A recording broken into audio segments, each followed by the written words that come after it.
Hi, do you ever feel like you have to apologize for being who you are? Well, that's kind of what this video is about today. This video is about how to deal with the guilt when you are an introvert saying no to something that your extroverted partner or friend really wants you to do or believes that you should be involved in. And I'm Kim Wong. I'm with Doja Psychological Services. And again, this video is only meant for educational purposes and represents my opinion based on research experience and experience with clients and personal experience. So it doesn't constitute a therapeutic relationship, but it's just meant to help you out and maybe make you feel like you're okay just as you are. So with that said, I often jokingly say that I am an introvert that's learned to function in an extroverted world. And what that means is I often feel like I have to apologize for setting a limit about what I'm able to do and what I'm able to not do. And so that sometimes causes tension in my relationships with others, and it leads to a lot of feelings of guilt, like I should be able to do more, and social situations shouldn't be so hard for me, and things like that. So this video is geared towards giving you a few tips that can be helpful. I'm also going to refer to an article at the end of it that I actually found really helpful when I was trying to figure out things on my own. So first of all, guilt actually has a purpose. I know that sounds strange because it makes us feel really crappy, but the purpose of guilt is to actually help us fit in socially, because our social relationships based in evolution were really important for our survival. If we weren't accepted in those relationships, then our chance of survival decreases. Also, we need that kind of emotional connection in order to feel good about ourselves, know who we are. So guilt is actually meant to kind of give us a nudge that maybe you've done something that would end up excluding you from the group. The problem is that most of the time, the things that we feel guilty about aren't things that put anybody else in harm's way. So the first thing that I try to do is I try to recognize, what is my guilt trying to tell me? Did I actually do something wrong? Or did I actually not do enough, warn somebody enough about what my limits were, things of that nature. And most of the time, it leads me to actually what the second thing is, which is I find I feel guilty because I'm taking responsibility for somebody else's emotions and somebody else's reaction. And that is something that I don't actually have control over. So the first thing is to recognize if guilt has a purpose.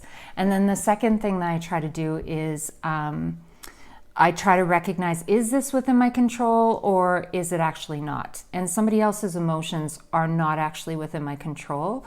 I can do things to try to limit the impact if that's important to me, but it's actually not my responsibility. I don't create how somebody else reacts or responds.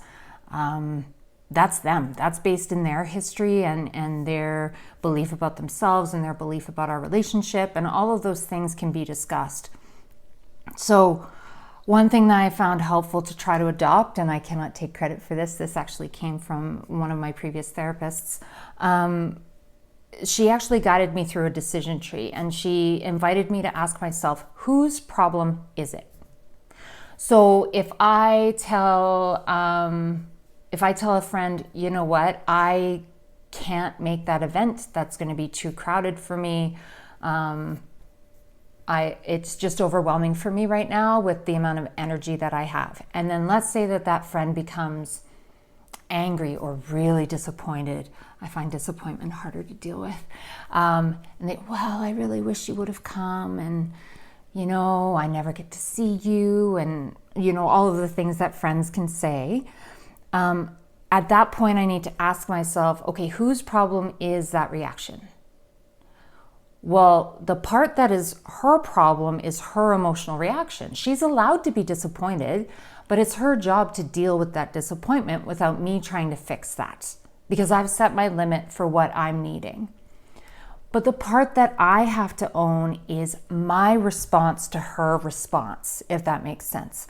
My feeling of guilt, or my feeling of anger, maybe at feeling the pressure, or disappointment in myself.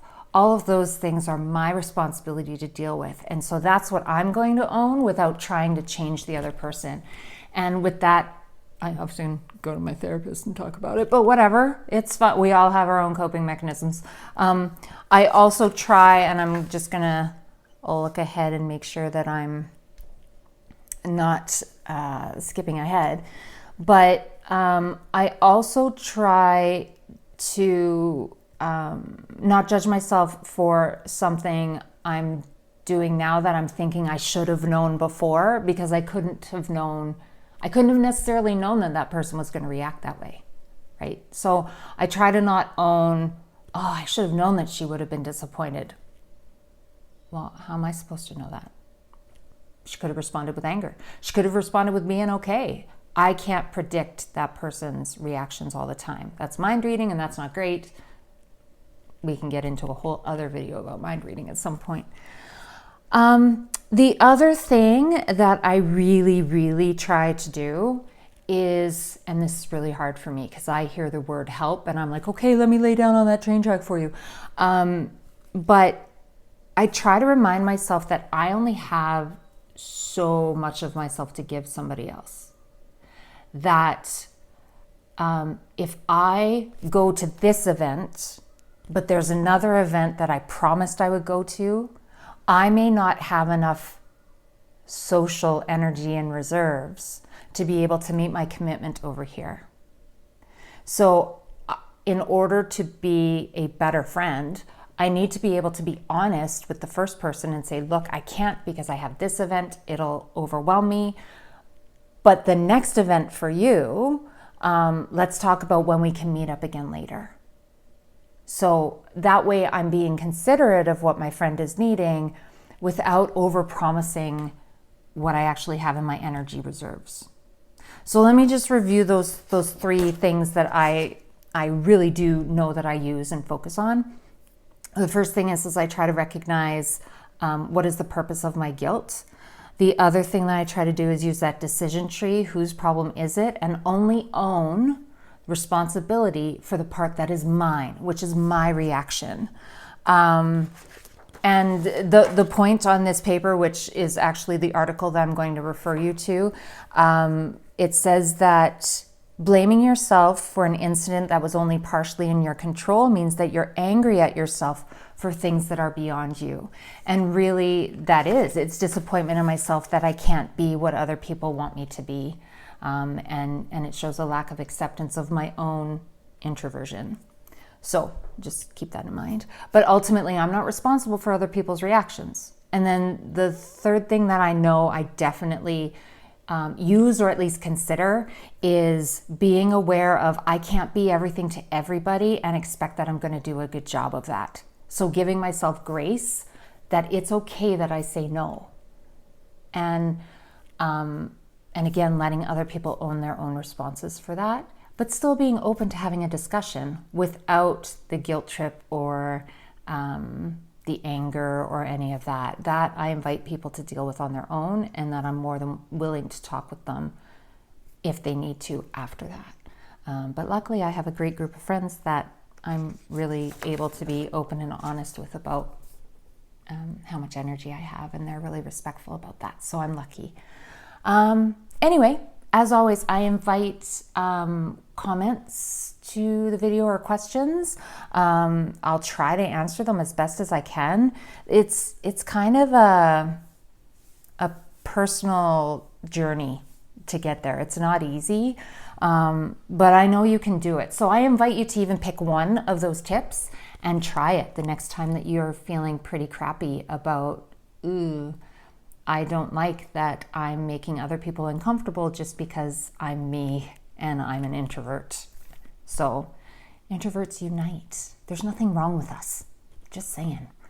Okay.